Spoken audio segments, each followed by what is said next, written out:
about the author. Louis Fisher was born in Philadelphia in the year 1896. He served as a volunteer in the British Army between 1918 and 1920. Fisher made a career as a journalist and wrote for the New York Times, the Saturday Review, and for European and Asian publications. He was also a member of the faculty at Princeton University. The following is an excerpt from his book, The Life of Mahatma Gandhi. This book has been reviewed as one of the best books ever written on Mahatma Gandhi by Times of Educational Supplement. This particular chapter emphasizes on effective leadership. Okay? With this, I would like to move ahead towards the theme of the chapter. Indigo deals with the account of an unequal battle between the oppressed and the oppressors, where, in spite of all the odds, the oppressed are able to foil the wicked designs of the greedy landlords.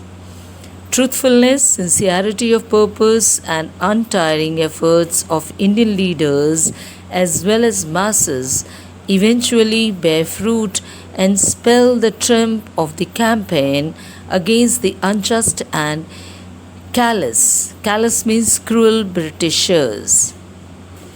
Now, children, what is the message of this poem?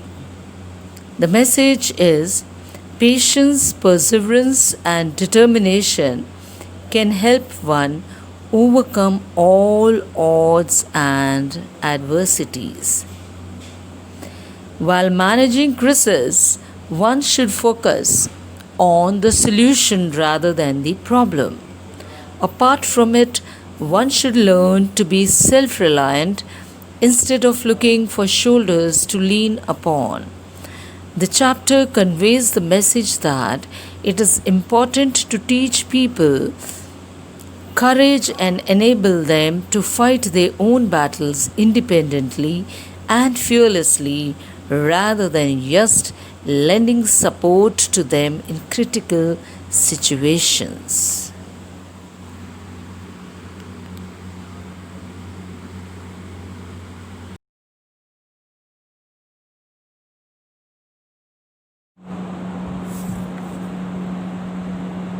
Very good morning to all my loving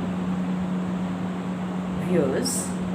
I welcome you once again to the morning session of my lecture. Children, today I am with a new topic from your textbook Flamingo, chapter number 5, Indigo. This chapter is written by Louis Fisher. Now, before I proceed ahead, children, I would like to ask you, what do you mean by indigo? Indigo is a plant, from which color is extracted. It is a dye. What is it?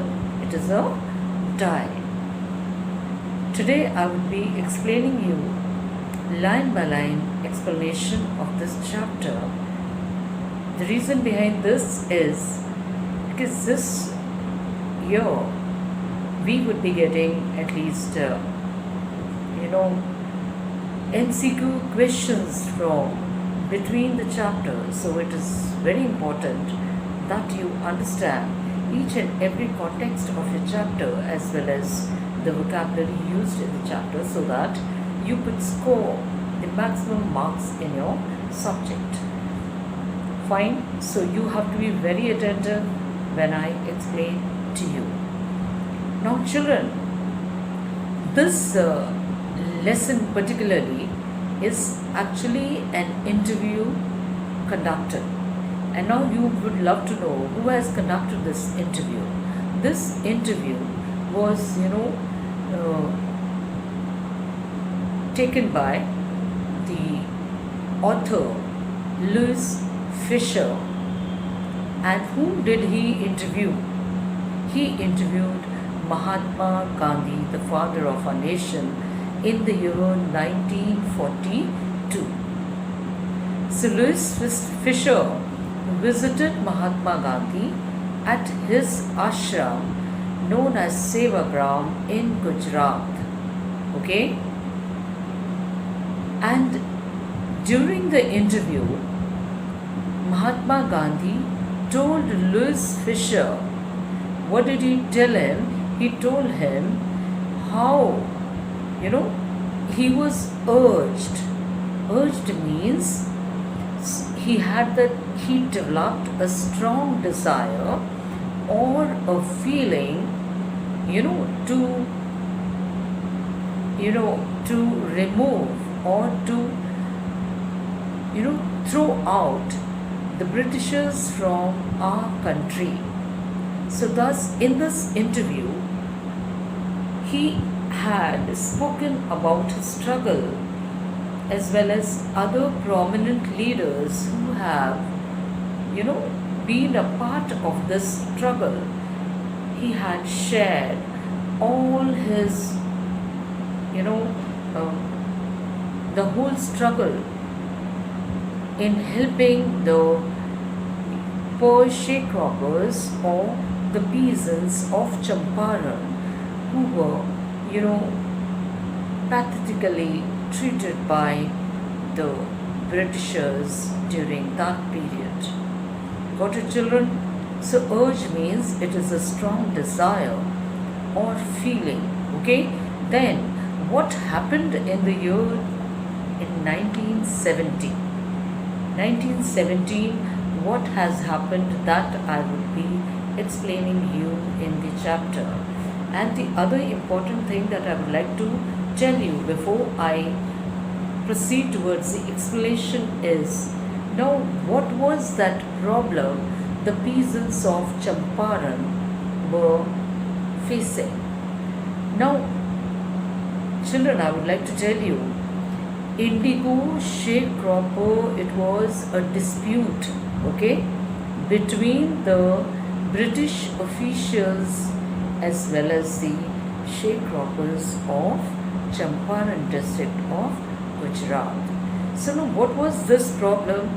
It was the sharecroppers, a dispute was that the British compelled the sharecroppers to grow indigo crop on 15% land of theirs, okay, and once the crop ripened, the poor peasants were supposed, or you mean to say they were convinced to hand over the entire harvest to the British landlords as rent. Got it, children? This was the dispute that was, being faced by the poor peasants of Champaran. And thus, the complete story of this particular chapter is based on this problem and how Mahatma Gandhi settled the problem of the peasants of Champaran in Gujarat.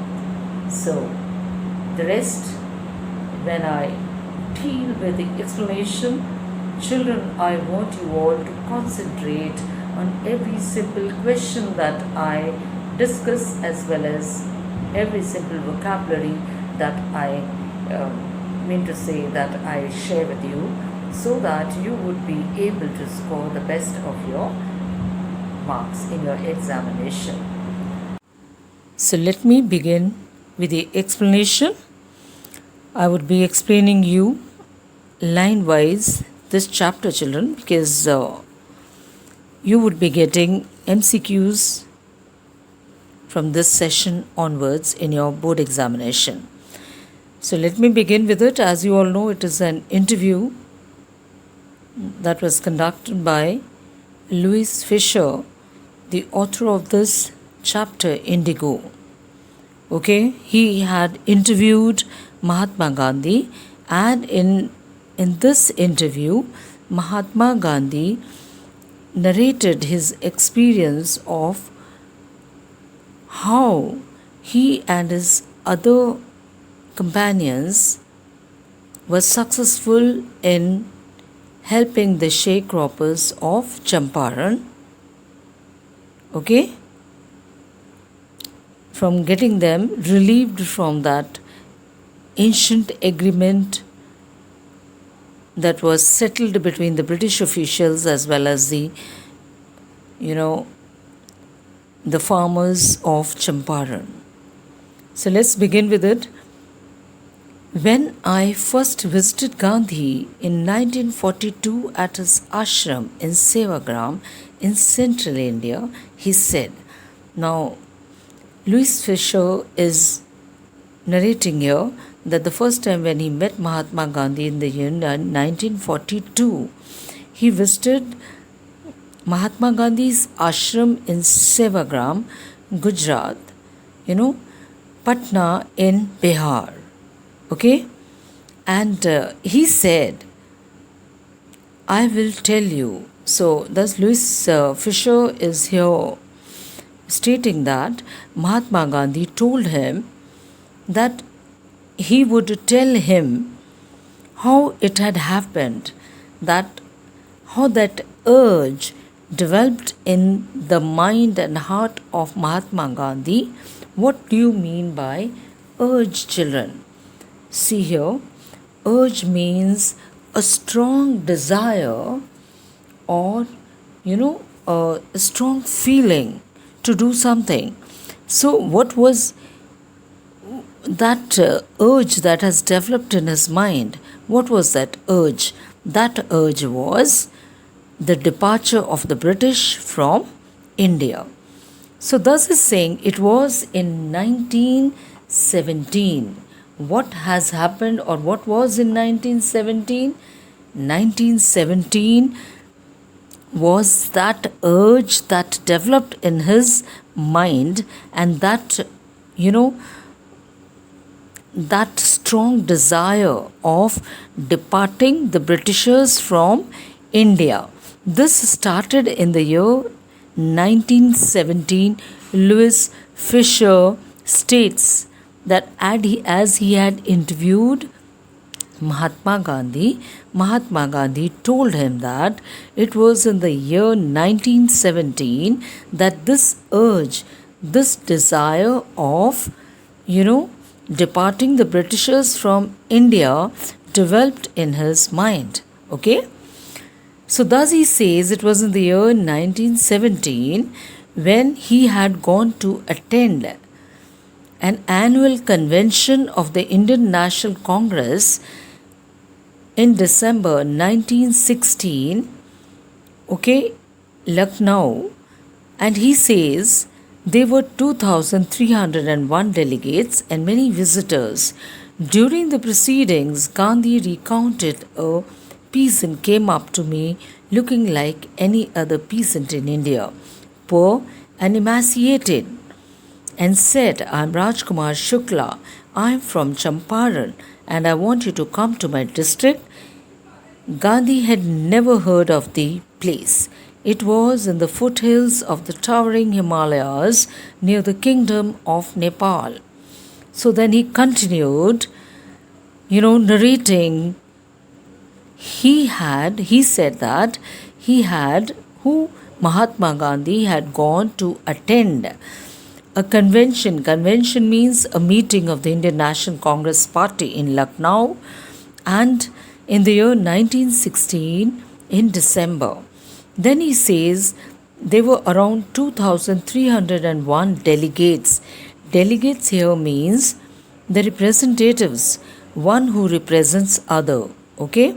And there were many other visitors who have come to attend this convention in Lucknow.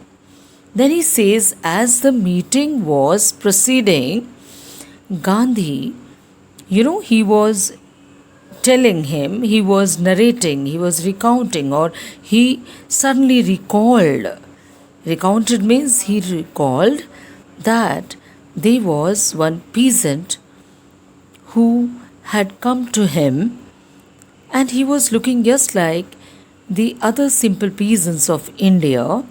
He was very poor and emaciated. Emaciated means very weak, said. And he came to Mahatma Gandhi and he told that he was Rajkumar Shukla and he had come from Champaran, and he wanted Mahatma Gandhi to accompany him to his district Champaran. Gandhi had never heard of this name, this particular name Mahatma Gandhi had never heard earlier. So thus he came to know from Rajkumar Shukla that this district, it is set up in the foothills of the towering Himalayas near the kingdom of Nepal. So there can be a question here, where is Champaran set up, or where does Champaran exist? Okay, then he told him, see, there was an old agreement signed between the Champaran peasants who were sharecroppers as well as the British officials. So Rajkumar Shukla was also one among those sharecroppers of Champaran. Then he said, Rajkumar Shukla, he was illiterate, but he was a very resolute person. Children, resolute means he was very determined, and he had come to the Congress session to complain about the injustice of the landlord system in Bihar. Now there can be a question, children, why had Rajkumar Shukla come to the Congress session? Now the answer would be, he had come to attend the Congress session just to complain about the injustice prevailing, or you can even say he had come there to tell Mahatma Gandhi, to inform Mahatma Gandhi about the system in Bihar, which was very grave and unjust. Okay? And as somebody had already advised him to go and meet personally Mahatma Gandhi, as Mahatma Gandhi would be able to help out the sharecroppers of Champaran. So Gandhiji told Shukla he had an appointment in Kanpur and was also committed to go to other parts of India. Shukla accompanied him everywhere. Then Gandhi returned to his ashram near Ahmedabad. Shukla followed him to the ashram. For weeks he never left Gandhi's side. Now Gandhiji immediately told Shukla that I had number of appointments. The first appointment I have to attend is in Kanpur, and he had other appointments too in the other parts of India. But Shukla was so, adamant that he accompanied or he followed Mahatma Gandhi wherever he went for an appointment. Then Gandhi, after his appointments, he returned back to his ashram near Ahmedabad. And Shukla too followed him. For weeks he never left Gandhi's side because Shukla wanted Gandhi to give him a date, to fix a date with him, and thus he begged Mahatma Gandhi to kindly fix a date that when he would be accompanying him to Champaran. Now, Mahatma Gandhi was deeply impressed by the sharecroppers' willpower and determination. What do you mean by tenacity? Tenacity means willpower and determination. And story, Gandhi said. And thus he said this was the main story why Shukla had come to attend the Congress session, because he wanted to take along with him Mahatma Gandhi, because somebody advised him that he would be able to help the sharecroppers of Champaran. I have to be in Calcutta on such and such a date. Come and meet me and take me from there. So Mahatma Gandhi again told him that, listen, gentleman, I have to be in Calcutta because I have other, places to visit still, and thus I have to visit Calcutta. And so you do meet me in Calcutta and take me along with you to Champaran. Now, months passed. Shukla was eagerly waiting for Mahatma Gandhi on his haunches. What do you mean by haunches? Haunches means bums. Okay? On his upper thighs, he was sitting at the appointed spot in Calcutta. When Gandhi arrived, he waited till Gandhi was free. And he had not returned back to Champaran, rather, he was waiting for him. Then the two of them boarded a train for the city of Patna in Bihar. So both of them together, they boarded the train to Bihar. There Shukla led him to the house of a lawyer named Rajendra Prasad, who later became president of the Congress Party and of India. Rajendra Prasad was out of town, but the servants knew Shukla as a poor yeoman who pestered the master to help the indigo sharecroppers. Now, after reaching, there, Rajkumar Shukla took him to a lawyer named Rajendra Prasad's house, who later became the first president of the independent India and of the Congress Party. Rajendra Prasad was out of town, but his servants, as they saw Rajkumar Shukla, they immediately recognized him as a poor yeoman. Yeoman means a farmer. How did they recognize him? Because he oftenly used to visit Rajkumar Shukla regarding his problem. Okay? So, and they knew that this gentleman oftenly visits their master and he pesters him to help the indigo sharecroppers. So, he's always behind him, Keep pestering him. Pestering him means annoying someone by asking for repeated favors, again and again asking someone to help them with certain problem that they are facing. So Rajkumar Shukla also used to visit Rajendra Prasad. So they let him stay on the grounds with his companion Gandhi, whom they took to be another peasant. But Gandhi was not permitted to draw water from the well, lest some drops from his bucket pollute the entire source. So now, during that period, untouchability was practiced. It existed during that period. So Gandhiji was very thirsty, he wanted to drink water to quench his thirst.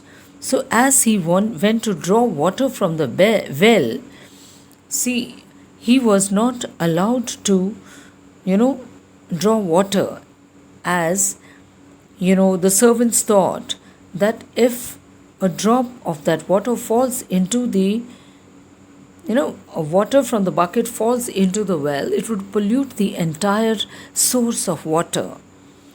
How did they know? See, how could they know that Mahatma Gandhi was not an untouchable? Because they have never met Mahatma Gandhi earlier. This is the first time they are meeting him, and they never knew that he was the president of Indian National Congress. Okay, children, I hope you all have followed it. Now, Gandhiji decided to go first to Muzaffarpur. Why did Mahatma Gandhi decide to go to Muzaffarpur, children? Because Muzaffarpur was en route to Champaran. See, on the way to Champaran, in between falls Muzaffarpur. So Mahatma Gandhi thought that he would first visit Muzaffarpur because he wanted detailed information about the conditions that Shukla was conditions than Shukla was capable of imparting, because Rajkumar Shukla was not able to give him the complete information about the problem of the sharecroppers of Champaran. So thus Mahatma Gandhi took a break in his journey at Muzaffarpur as it was on the way to Champaran, because he wanted to obtain the complete information about the problem of, about the dispute of sharecroppers and the British officials. So what did he do after reaching Muzaffarpur? On the way, he decided to send a telegram to Professor J.B. Kriplani, who was a professor of the Arts College in Muzaffarpur. And Mahatma Gandhi had met J.B. Kriplani at Tagore's Shantiniketan school earlier. So that is the reason he had decided to send a telegram to J.B. Kriplani. Now the train arrived. So as the train arrived at midnight on 15th April 1917, Kriplani was eagerly waiting at the railway station with a large number of students. Now Gandhi stayed there for 2 days, but he did not stay in the residence of J.B. Kriplani. Rather, he stayed in one of the teacher of a government school whose name was Professor Malkani. It is said that it was an extraordinary thing in those days. Gandhi commented. Now, Gandhi stated that during that period, it was a very extraordinary thing that for a government professor to harbor a man like me. Is during those days, the outsiders were not permitted to be harbored, to be given shelter by the government professors during that period. So, in smaller localities, the Indians were afraid to show sympathy for advocates of home rule. Now, why in the smaller localities the people were very scared and very terrified of showing any sort of sympathy to the advocates of home rule? What do you mean by advocates? Those people who supported, the people fighting for freedom, जो स्वराज के लिए लड़ रहे थे, ऐसे लोगों को वो सपोर्ट नहीं करते थे उस समय पर. अगर कोई उन्हें सपोर्ट करता था या उन्हें शेल्टर देता था तो दे वर पेनलाइज्ड और they were punished. So that is the reason the local people of, the smaller localities, they were very much scared and terrified. Now, children, the news of Gandhiji's advent means arrival, and of the nature of his mission spread quickly through Muzaffarpur and to Champaran. This news of Gandhi's arrival, and his mission, why he had, accompanied Shukla to Muzaffarpur, is that he had come to help the peasants of Champaran who were facing grave unjust adopted by the Britishers. So sharecroppers from Champaran began to arrive on foot. On foot means they walked long distance to have a look at the leader, and by convince some of them who could afford two-wheelers or four-wheelers, they have gathered at Muzaffarpur. Muzaffarpur lawyers called on Gandhi to brief him. Okay, now Muzaffarpur lawyers, all of them came there and they briefed Gandhi about the existing problem or existing dispute between Mahatma Gandhi, between the peasants of Champaran as well as the British officials. Now they frequently represented peasant groups in court, and they even told that many times these lawyers have been dealing with their cases in the courts. Whose cases? The farmers' cases. They told him about their cases and reported the size of their fee. Now they have briefed Mahatma Gandhi about who briefed the lawyers of Muzaffarpur that they have been taking their case, they have been dealing with the cases in the courts, and they also told that, and they have been charging them, with the fee. When Mahatma Gandhi came to know that the lawyers charged them a high amount of fee to deal with the case in the court, Gandhiji chided the lawyers. Then Gandhiji blamed the lawyers for collecting a huge amount from the sharecroppers. He said, Mahatma Gandhi said, that I have come to the conclusion that we should stop going to law courts. Now, Mahatma Gandhi told all the peasants that from today onwards we are not going to take up our cases to the courts, or we are not going to appoint any of the lawyers to deal with our case. Where the peasants are so crushed and fear stricken, law courts are useless. So, what did he tell them?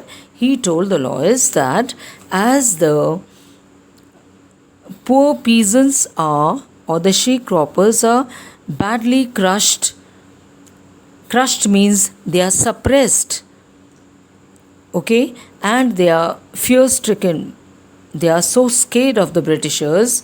So what is the use of the law courts? They are just useless. The first thing that we need to do is we need to relieve the peasants from the fear of the Britishers. So the real relief for the peasants is to be free from fear. So what did Mahatma Gandhi say? The first and foremost thing is that we need to, relieve the fear of the peasants from the Britishers. Then he carried on his further, experience. Most of the arable land in the Champaran district was divided into large states owned by Englishmen and worked by Indian tenants. So now, thus Mahatma Gandhi tells to Rajkumar Shukla that most of the land, that was a fertile land. Arable land means fertile land, upjao zamine thi in the Champaran district, but all the land, it was divided into estates, large estates. And all these estates were owned by the Englishmen. All the Britishers were the owners of these estates, large size lands, and worked by Indian tenants. But who used to work on their land? The Indian peasants, the peasants from Champaran. Now, the chief commercial crop during those days was indigo. Indigo means what? Indigo is a plant, okay, from which a color is extracted, okay, dye is extracted. The landlords compelled all the tenants to plant 3/28 or 15% of their holdings with indigo. Now, these Britishers had, an ancient settlement with them that 15% of their holdings, the 15% of their land, the peasants would be growing indigo crop, and once the crop is ripened, they would surrender the entire indigo harvest as rent to the Britishers. So, this was a long term contract settled between the Britishers and the peasants. So, there can be a question here, children. What was the settlement of the contract between the Britishers as well as the peasants of Champaran?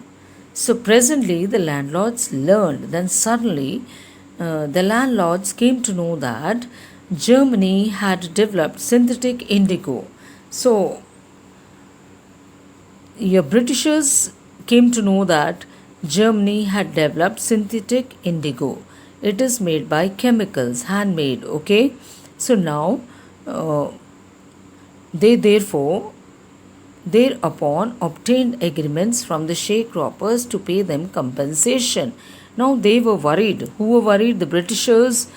They were worried. They were in a dilemma that as synthetic indigo is being produced by Germany, so now this chief commercial crop that is being grown in their lands would slacken now. Okay, it would gradually slack, or its cost would decrease as the man-made indigo is being now developed by Germany. So what did they do? The Britishers, met the sharecroppers and asked them to pay compensation. Compensation is the money for being released from that 15% settlement of that harvest. So what did they tell them? To get released from this agreement, the peasants should pay them compensation, should pay them money. Now children, the sharecropping arrangement was irksome, and as you all know, the Champaran peasants, they were all already very much annoyed due to this agreement, because most of the harvest they had to, what most I should say, the entire harvest they had to hand over to the Britishers as rent, okay, for that land on which they tilled the harvest or tilled the land. So, and many signed willingly. So many of the peasants, they willingly signed and paid the compensation. Now there were some of the peasants who could not pay the money. So what did they do? They resisted. They did not agree to this, and they engaged lawyers. So what did they do? To fight their case, they went through a legal proceedings. They appointed lawyers to deal with this case. The landlords hired thugs, and on the other hand, the British officials, they hired violent persons. Thugs means, just in normal language we say gundas, okay? So violent persons were hired by the Britishers. Why? So that forcibly, by any hook or crook, they would make them pay the compensation. Meanwhile, the information about synthetic indigo reached the ears of those farmers who have already, those illiterate peasants who had already signed the agreement, okay, and they were ready to give their lands, and they wanted the money back. Now all these peasants, as they have already paid the compensation, because they were rich enough, they had money, and so they had paid the Britishers that compensation. Now as they came to know that Germany had developed man-made indigo, so immediately they wanted their compensation back. Who wanted? The peasants wanted the Britishers to return that money back to them. At this point, when this problem was being, discussed between the Britishers and the peasants of Champaran. At this point of time, Gandhiji arrived at Champaran.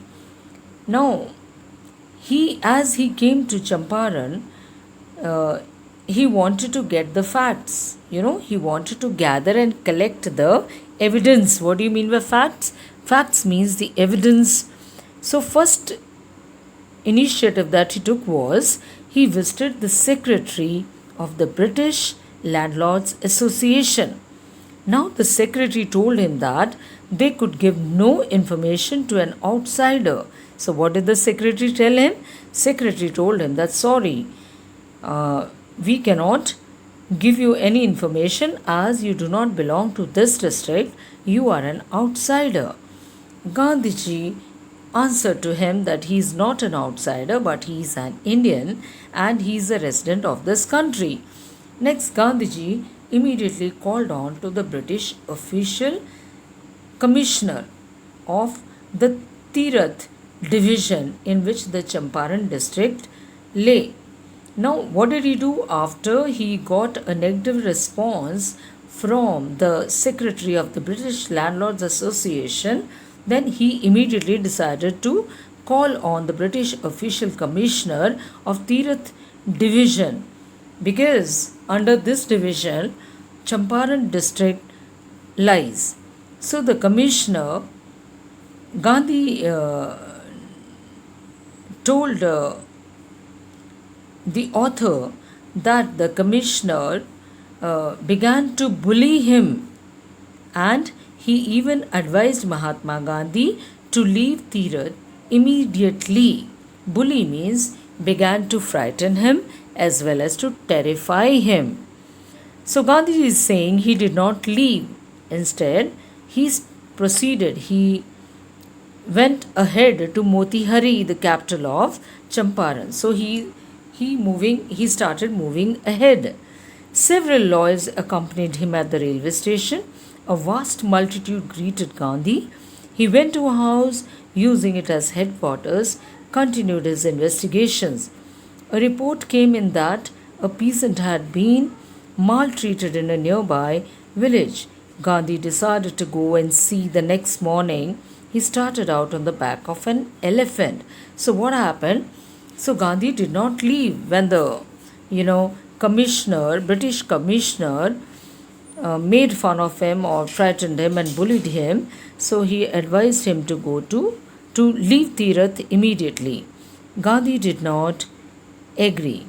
Instead, he proceeded to Motihari, that is the capital of Champaran. Several lawyers accompanied him. Many lawyers have accompanied him to Motihari at the railway station. And as he reached the railway station, there was a vast multitude means large number of people greeted Gandhi at the railway station of Motihari.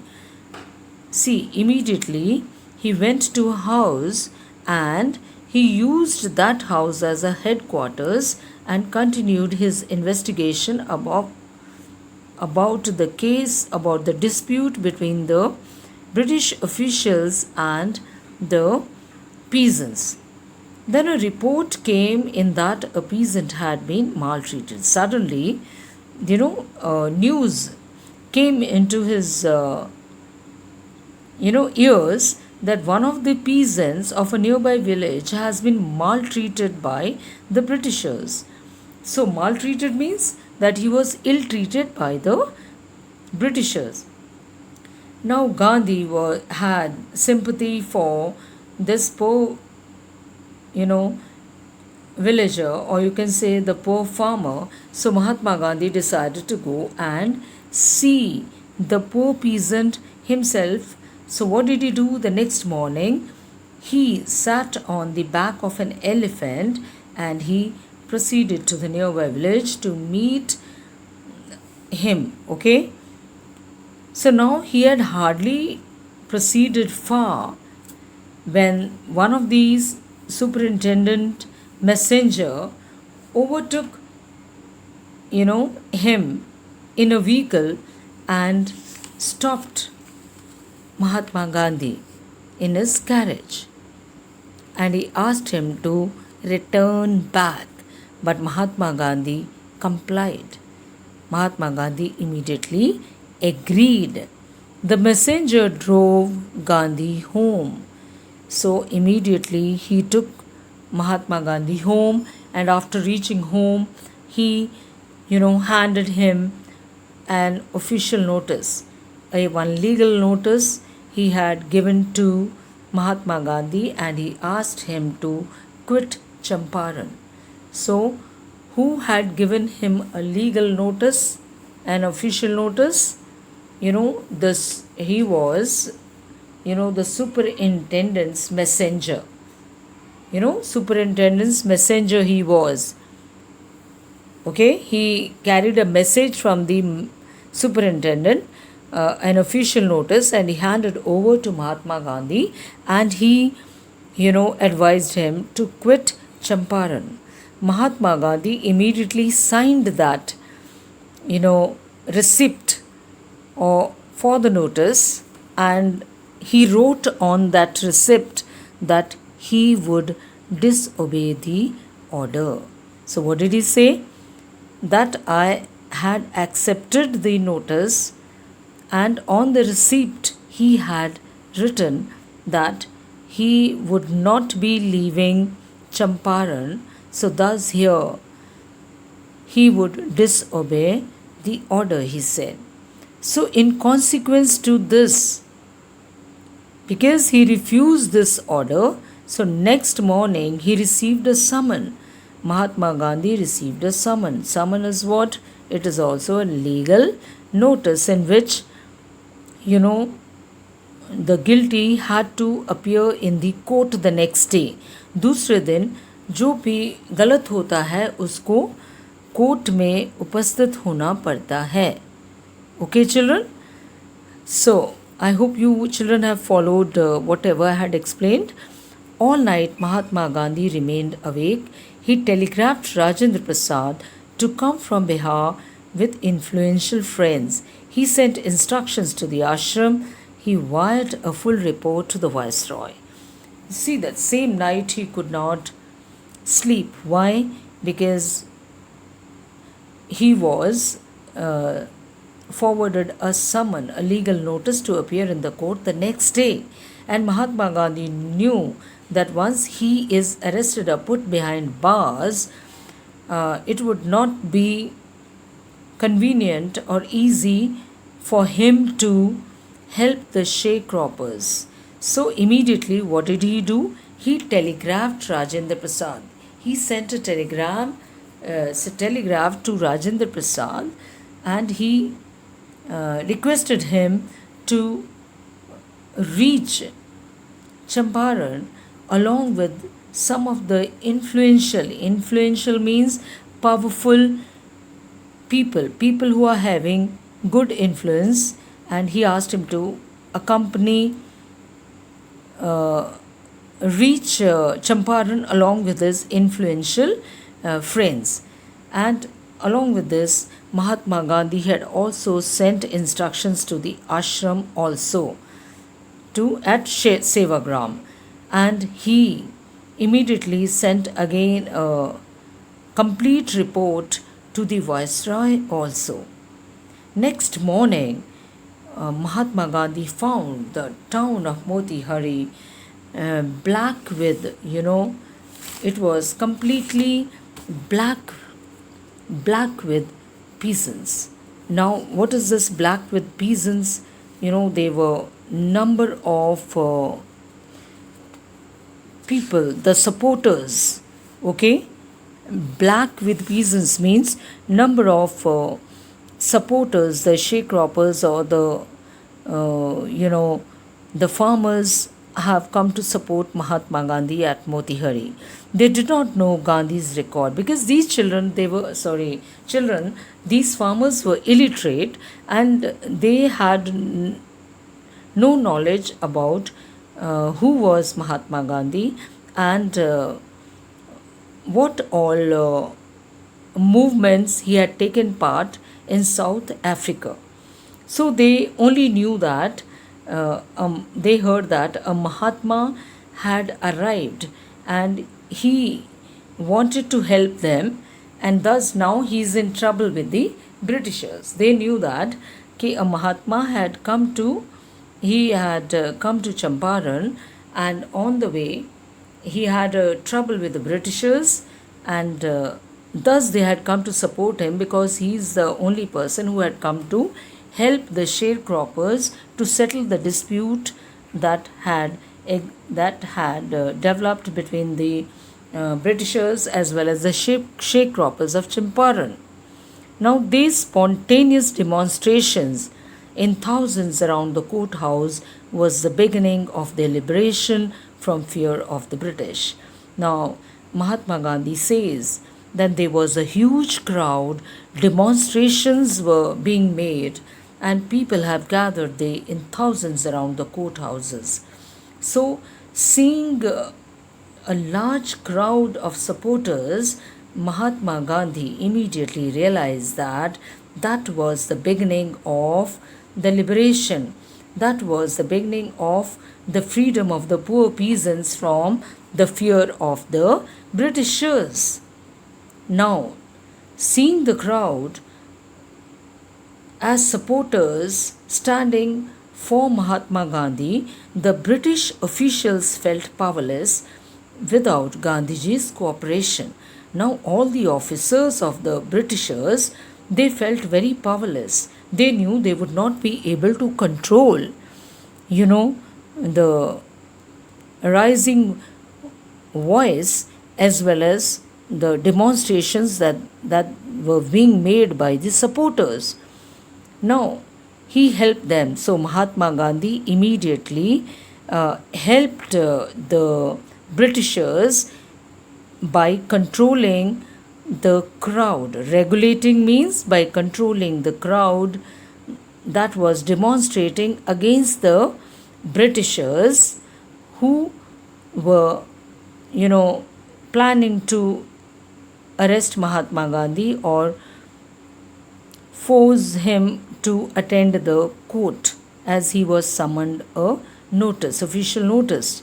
So he was polite and friendly. So what did Mahatma Gandhi do? Mahatma Gandhi, in a very friendly and a polite and sympathetic manner, he controlled the agitators who have gathered there, or the supporters of his who have gathered there to demonstrate against the Britishers.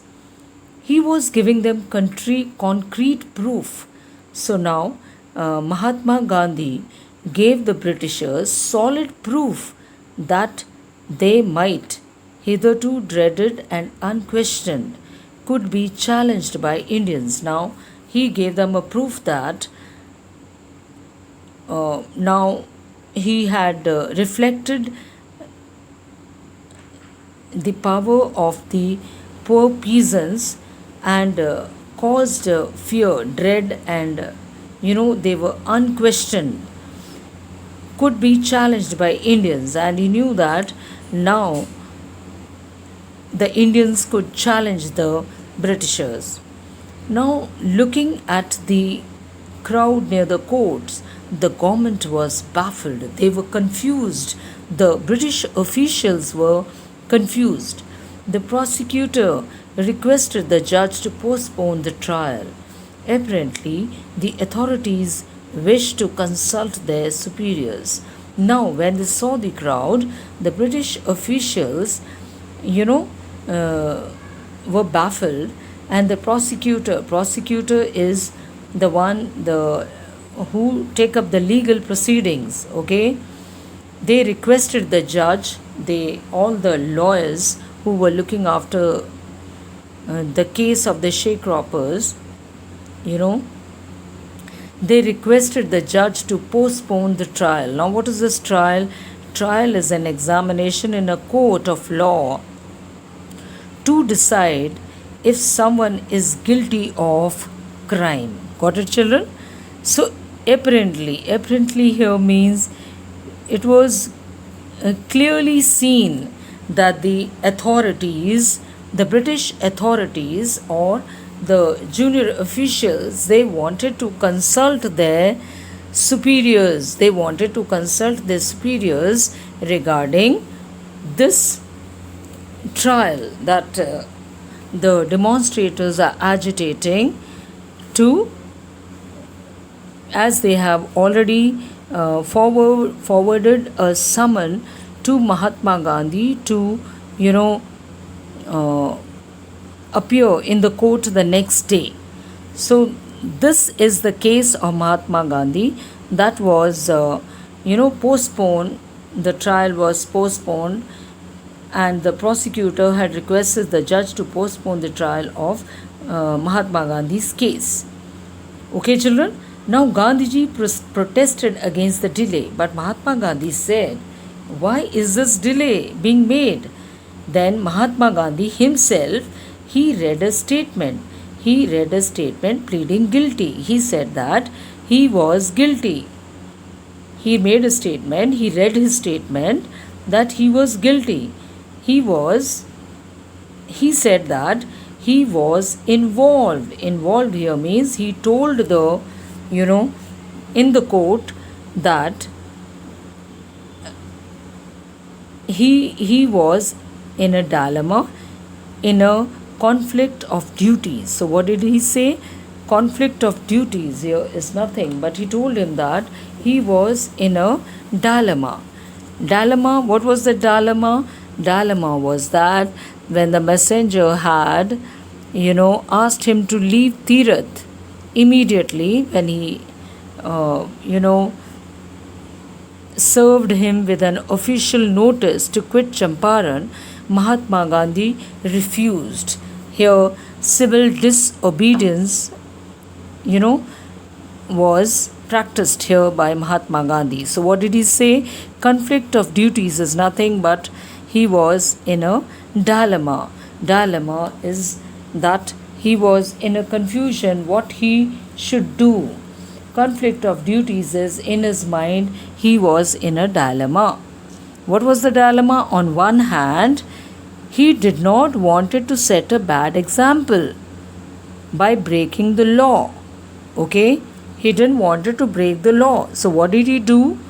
He clearly mentioned on the receipt that,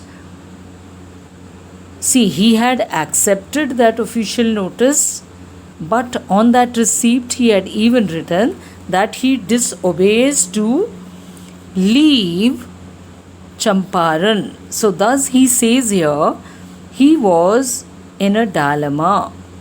See, on one hand, he did not want to set a bad example as a lawbreaker, and on the other hand, to render the humanitarian and national services, and he could not even run away from that humanitarian and national service.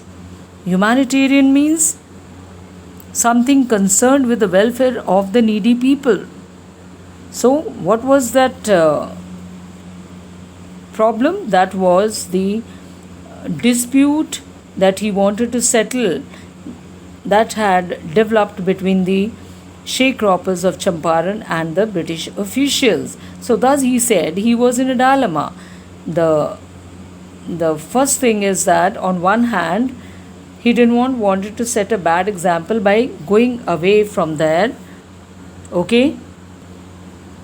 And thus he stayed there, but he had given a written account to the officials that he would not be leaving Tirath. He would not be leaving Motihari and going. So, and the other one was that he had already decided to help the sharecroppers. So, how can he run away from the national service or the humanitarian service that he had decided to do? So, these were the two issues that were, causing a dilemma in his mind. Now, for which he had come, the main reason why he had come to Champaran, it was to help out the poor peasants of Champaran due to the grave unjust of the British officials. Now he disregarded the order to leave. Now he is saying that he disregarded the order to leave not for want of respect for lawful authority, but in obedience to the higher law of our being. So what did he say? He's saying that it is not that he disregarded the order to leave. ऐसा नहीं था कि उन्होंने order को ना मानकर, ये नहीं था कि वो उनको नीचा दिखाना चाह रहे थे, but rather Mahatma Gandhi felt that he had a still higher law, and that was the law of his own conscience. That was the law of his inner voice, because his inner soul was not,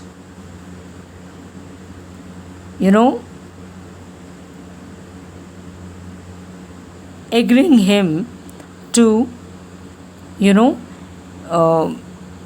leave the peasants there in the hands of the British officials for years to be maltreated. So that is the reason he's saying, I had come here, and for whatever reason I came here, and my first duty was that there was a higher law. That was the highest law, and that law was, he didn't want it, like though he was a lawbreaker, he was more related to the authority, which was the authoritative law. Law of authority is the voice of his conscience, that is the inner voice. So what did he do? He heard his inner voice, the inner call, and that call was to help the sharecroppers.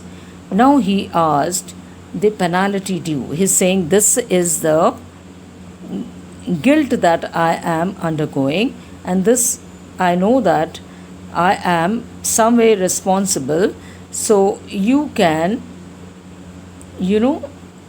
punish me with penalty. Penalty means with certain amount. Okay? You can charge me, you can punish me in whichever way you want. So the magistrate announced that, because Mahatma Gandhi was very truthful. So children, here, conflict of duties. Sorry, I forgot to tell you, it's a very important paragraph. And from this paragraph, there's always a question in the board.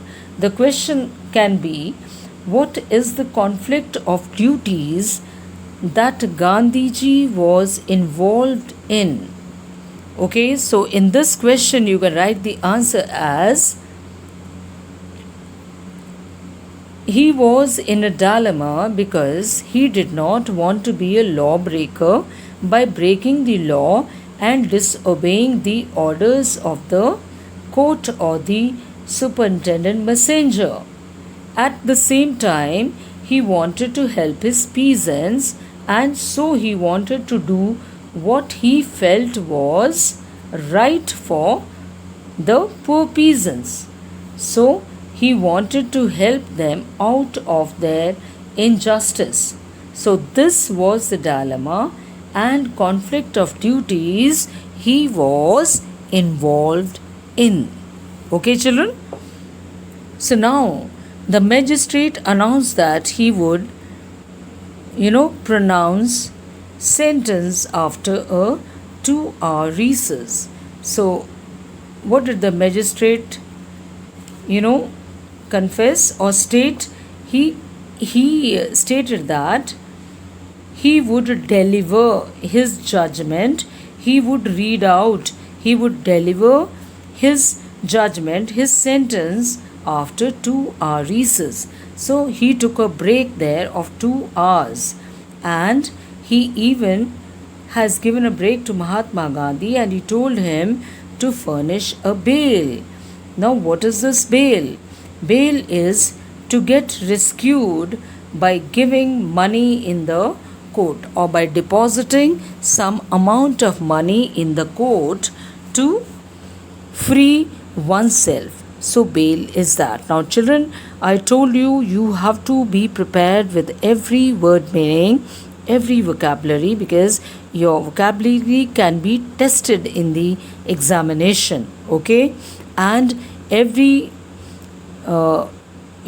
brief question as well as long questions can be given to you all for those 120 minutes. So, what did the magistrate ask Mahatma Gandhi to do? He told him, in these 2 hours, try to furnish bail, to forward apply for bail so that you can get rescued by paying some amount.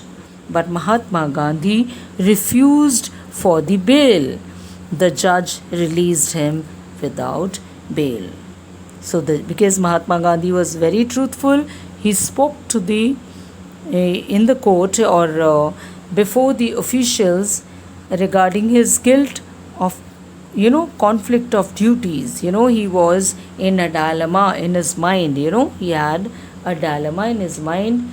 So there were some two issues that they were troubling Mahatma Gandhi. Okay, children? So this is how the magistrate, released him, उन्हें free कर दिया, liberate कर दिया without any bail. Now, when the court reconvened, and so after few days, see, once again, when the court met again after that break, the judge said, reconvened means met again. Okay, once again, when the lawyers and the judge, met again, the judge said he would not deliver the judgment for several days. Meanwhile, he allowed Gandhiji to remain at liberty. Immediately, as once again the court reconvened, the judge of the court, said that he would not deliver his judgment for few days. So he asked Mahatma Gandhi to remain free. Nobody would be charging him against his freedom. So now, Rajendra Prasad, Brij Kishore Babu, Maulana Mazharul Haq, and several other famous and prominent lawyers had arrived from Bihar. Okay. Meanwhile, Mahatma Gandhi had sent a telegram to Rajendra Prasad asking him to, reach with some of the influential friends. So many of the lawyers have arrived from Bihar. Now they conferred with Mahatma Gandhi. As they reached, they had a discussion with Mahatma Gandhi. Now Mahatma Gandhi said to them, told them what would they do if he was sentenced to prison. Gandhi asked. Why? The senior lawyer replied they had come to advise and help him. If he went to jail, there would be nobody to advise and they would go home. So when Mahatma Gandhi, threw this question that what would they do if Mahatma Gandhi was arrested or he was imprisoned? So immediately the senior lawyer replied to Mahatma Gandhi that they all have come here from Bihar to give advice only to Mahatma Gandhi and to help him. And they even added that if Mahatma Gandhi would get arrested, there would be nobody to help here. So they would return back to Bihar. So but then Mahatma Gandhi, he was pained to listen to the reply that the senior lawyer has delivered, Then he asked, what about the injustice to the sharecroppers? Gandhi demanded. The lawyers withdrew to consult. So Mahatma Gandhi said, if you would return back to Bihar, then what do you don't have a single thought about the poor sharecroppers? Gandhi demanded. Listening to his, confession, to Mahatma Gandhi's confession, the lawyers once again got together and they consulted, Rajendra Prasad has recorded the upshot of their consultations.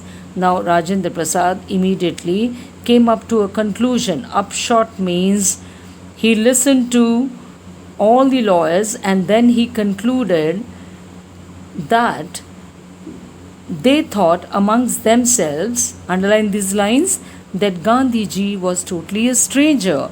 Now, Rajendra Prasad told the other lawyers after having a consultation with them that, see, why don't you realize one thing?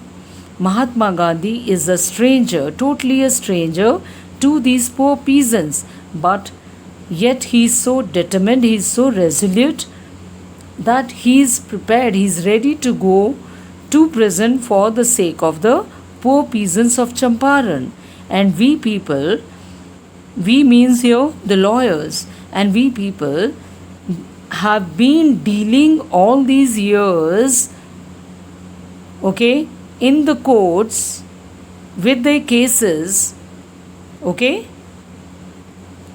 and we are not only the residents of the neighboring districts but also those who claim to have served these peasants. And he said, and not only this, that we are the residents of the neighboring districts of Champaran, but other than this, they were also their lawyers who had been dealing with the case of dispute with the British officials, and how can they go home? Then they all decided that it would be shameful desertion. Desertion means इस तरह से बीच राहमर इन sharecroppers को छोड़कर जाना. It is like an abandonment. Abandonment means उनका साथ छोड़ना. This act of ours would be really shameful. So thus they accordingly went back to Gandhi. So all these lawyers, after discussing that it would be a shameful act if they go back to Bihar without helping the poor peasants or Mahatma Gandhi settling this dispute between the Britishers and the sharecroppers, so they went to Gandhi and told him they were ready to follow him into jail. So what did he say? What did they tell him? That we are ready. All the lawyers told Mahatma Gandhi that this is known as the Jail Bharo Andolan. Okay, so they told, if you get arrested, we would also be following you into the jail. And thus, at this particular spot, the Mahatma said, the battle of Champaran is won. Here, civil disobedience was won, children. Okay, so this is how Mahatma Gandhi stated that as the lawyers had, accepted and promised Mahatma Gandhi that they would also be following him into jail, thus Mahatma Gandhi stated that the battle of Champaran is won. He exclaimed. Then he took a piece of paper and he divided the group into pairs and put down the order in which each pair was to court arrest. So thus Gandhiji felt he had won the battle of Champaran here, and thus Mahatma Gandhi, he took a piece of paper and divided all these supporters who have come there into different groups, so that when one group is inside, imprisoned, they are in the jail, the other group would be working for the sharecroppers out of the prison, that is open in the open area. They would be working for the sharecroppers. Okay, so now I would love to discuss few questions from this part of the chapter. Okay, why could Gandhiji not accompany Shukla to Champaran immediately? List the places that he visited between the first meeting with Shukla and his arrival at Champaran. Gandhiji could not accompany Shukla to Champaran immediately due to certain prior engagements. He was expected in Kanpur, and he had to visit many parts of India. After which he returned to his ashram near Ahmedabad. It was only after his visit to Calcutta, Patna, and Muzaffarpur that he visited Champaran along with Rajkumar Shukla. Okay, why did Mahatma Gandhi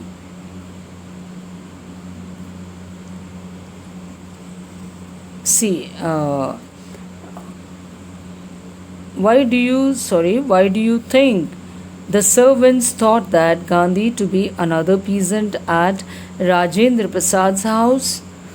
Rajkumar Shukla was a very familiar face who oftenly visited, Rajendra Prasad's house. So all his servants, very well knew that this poor peasant oftenly visits their master and he keeps pestering him. Since Gandhi was, in his company and was dressed up in a loin cloth, they mistook him also to be another peasant. So, whose simplicity, Mahatma Gandhi's simplicity and humility also led to his mistaken identity. So, because he was very simple, just a cotton dhoti he was putting on, and so the servants of Dr. Rajendra Prasad could not recognize him as identify him as the president of the National Congress. Okay, how was Gandhiji able to influence the lawyers? Gandhiji's sincerity of purpose, convincing argumentation, and a logical approach deeply influenced the lawyers, chiding them for overcharging the peasants. He encouraged them to court arrest for the sake of the poor peasants if he himself got imprisoned. Isn't it? And see, these were the few things that Gandhiji, how Gandhiji influenced the lawyers to support him in in that jail Bharo Andolan. Okay, what was the attitude of the average Indian in smaller localities towards the advocates of home rule? So, the smaller locality people, they were very afraid of the Britishers. The Indians in smaller localities, refrained from showing any sympathy. They they never did something good for the people who were specially, never showed any sympathy, especially for the advocates of home rule, especially to those people who were fighting for Swaraj, for India's freedom. Few could dare to volunteer to harbor these advocates due to the fear of inviting wrath of the British rulers. And they were, some of them had the daringness to volunteer to harbor these advocates. They had even the fear, of inviting wrath of the British rulers, because during that period the Britishers have strictly warned the people of the localities, normal localities, that you people are not going to harbor or give shelter to any outsider, and especially those outsiders who are fighting for the nation's freedom. जो स्वराज के लिए लड़ रहे हैं उनको तो आप बिल्कुल पनाह नहीं दोगे. Okay? Okay, children.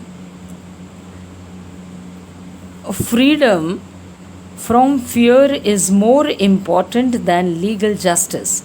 What does this, context mean? Okay, comment. Now, it means that achieving or securing legal justice in one single specific episode would have resulted in limited short term benefits. But getting over, perpetual fear of the oppressors, as in the case of Champaran episode, brought about a permanent attitudinal change that helped the farmers face life boldly. Hence, freedom from fear is more important. How did Shukla succeed in persuading Gandhiji to visit Champaran? Rajkumar Shukla was a tenacious and resolute person. Okay, he kept on, insisting and compelling Mahatma Gandhi to accompany him to visit Champaran till he finally fixed a date. Okay, with Mahatma Gandhi. After meeting Gandhi for the first time at Lucknow, he followed Mahatma Gandhi wherever he went, right up to Sabarmati Ashram. His resoluteness urged Gandhi to yield, YIELD. Now, seeing the determination of Rajkumar Shukla, Mahatma Gandhi wanted to help him out. Urged Gandhi to yield means, so thus he decided to help him out. That strong feeling occurred looking at his resoluteness. Resoluteness means his determination, that he had been following him all over. Okay, so seeing his resoluteness, he immediately agreed to accompany him to Champaran. Now, why did Rajkumar Shukla go to meet Mahatma Gandhi, children? Very easy answer. He was a very sensitive and a very oppressed farmer from Champaran, and he was very pained to observe the pitiable plight of his fellow sharecroppers. वो बहुत दुखी हो गए थे अपने साथियों की बुरी स्थिति देखकर. Okay, may be Rajkumar Shukla was in a little better, conditions prevailed in his family, but there were many other poor farmers. So seeing their pitiable condition, he decided to go and meet the Mahatma. So thus he wanted Gandhiji to visit Champaran in order to take up the case and fight against the British landlords. So now what made Gandhiji urge the departure of the British? See, in the course of securing justice, so he just wanted to attain justice for those suppressed farmers or the oppressed farmers of, the oppressed farmers of Champaran. Gandhiji clashed with the British officials several times. By and by, he decided to, urge that feeling, developed in his mind that now it is high time that we need to, throw the Britishers out from our country. Thus, he felt that they had no more business to order about the Indians in their own country. So he felt that urge that these white men should not have any other business, any more business of giving or passing orders to the Indians in their own land. So thus, this urge suddenly developed and he decided to fight against the Britishers to leave our country. Okay? Now, who was Rajkumar Shukla? What do you get to know about him from the chapter Indigo? He was an illiterate, poor, and a very oppressed farmer, Rajkumar Shukla was a man who came all the way from Champaran to request Gandhiji to secure justice for the indigo sharecroppers. The tenacity of this resolute man impressed Mahatma Gandhi that he decided to fight for the farmers' cause, which won them justice and self reliance also. Okay, children, now the next part of this chapter I would be taking up within a day or two. With this, I would like to end the first part of this chapter along with few questions. Children, please keep preparing well for the examination and kindly go through the next parts that I would be uploading. Okay? Good day.